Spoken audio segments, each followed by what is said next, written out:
So, the big news this week is the casual vacancy. But, Amazon's not delivering my copy until Monday, so I got nothing. But J.K. Rowling, making her rounds in the media right now, talking about her new book, kinda takes me back to the days when she and her books were always in the news. I remember being a kid, clutching my copy of Prisoner of Azkaban, watching the TV with my parents, and seeing my favorite book on the news. That is not what I wanted to see. Do you guys remember this? Back in the day, childhood, for a lot of us, seeing our favorite book up in flames on the news, being accused of being satanic and turning us all into witches, which was doubly frightening because we all know what religious zealots used to do to witches. As Blaine said on Glee last night, once people start burning books, they'll probably start burning people, too. Okay, bit of an exaggeration, especially for Blaine, who was just talking about a ban on hair gel, not a ban on books. But the point is, book banning.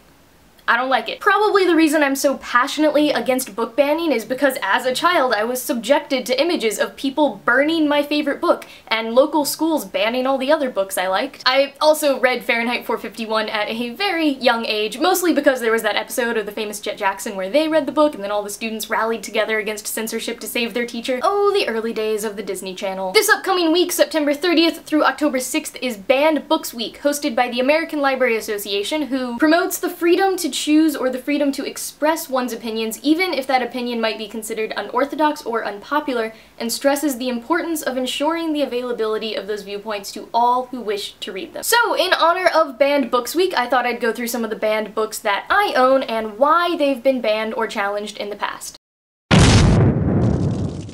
Excessive talk of sexuality, partying, and alcohol. And during Prohibition, no less. Pornography. Yeah, I totally believe that was the real reason. Come on, that ain't no bromance. Presumably for its inappropriate content, but this is a book practically written in its own language, and if you can understand it without using a glossary, then aren't you just an Oomni Malenki Malchik? Western philosophy made fun and easy to understand for young adults. Yeah, that's why it was banned. Because it was never banned for the reasons you'd expect, controversial themes of war and suicide, I'm gonna say this book was banned because it was most high schoolers' first foray into slash fanfiction.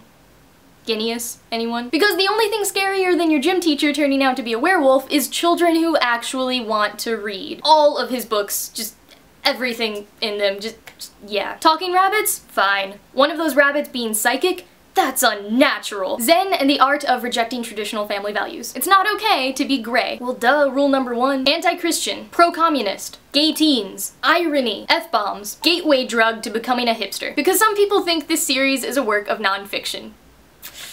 Was that too harsh? And the ultimate banned book, Fahrenheit 451. Because here's the thing, when it comes down to it, whatever veiled reasons are given by people who generally haven't even read the books, books generally get banned for one of two reasons. One, it was written by or contains characters or shows support for minority populations, or two, the book itself exposes the problems with censorship and encourages free, critical thinking and the questioning of authority. There are other reasons that books get banned, and actually as I was going through our bookshelves and looking at reasons why certain books were banned, I found myself almost agreeing with some of the reasons, or at least being unable to come up with a succinct one-liner. Some of those books are ones that have potentially triggering content for young adults like Patricia McCormick's Cut, or ones that use stereotypes or language that were kinda okay 100 years ago but are definitely not okay today, like Peter Pan or Huck Finn. But the thing is, I still don't think that's a reason to ban or censor those books. Books aren't just about the happy parts of life. They aren't instruction manuals for how we should act or what we should say or what is right. They show us parts of the world, present ideas to us that we may never encounter in our lives so that we can think critically about the world and develop our own opinions. Frankly, it's insulting to think so little of young adults, of humanity at large. To think that we're copycats who'll act out whatever we read and who can't read between the lines to grasp the morals of the stories. Books like Fahrenheit 451 show us an extreme of what happens when books are outlawed, when thinking for yourself instead of as part of a group is discouraged. Books are dangerous.